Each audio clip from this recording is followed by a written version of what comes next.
Vort for this morning. My nephew just called from Israel to say that they just had a girl born, their first child. And so, of course, I was thinking, what is the name going to be? Or even more so, who's going to give the name? Who's going to choose the name?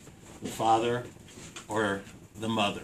So the truth is, in the Torah, we do have an example of Yaakov having many children born, and who has the opportunity, the right to name the first child.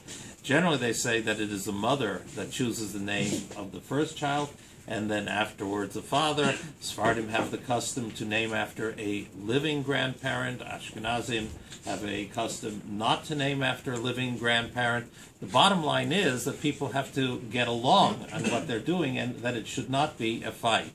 Had someone once in the congregation that had their first child, and there was a big fight between the two sides, that is the parents, what name to give the child.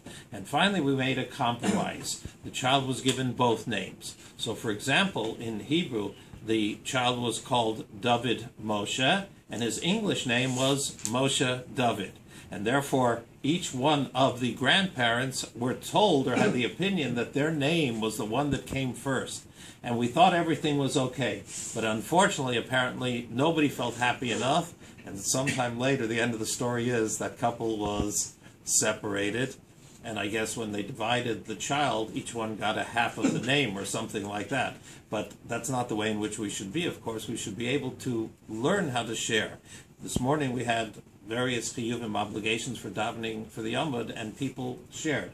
And that's what it says, that when it comes to these things, that even though it's my right to do this, and I'm supposed to do that, for the neshama, for the soul in heaven, it is much better that there be peace here on earth. So we always hope that there should be this shalom. Rabbi Hanania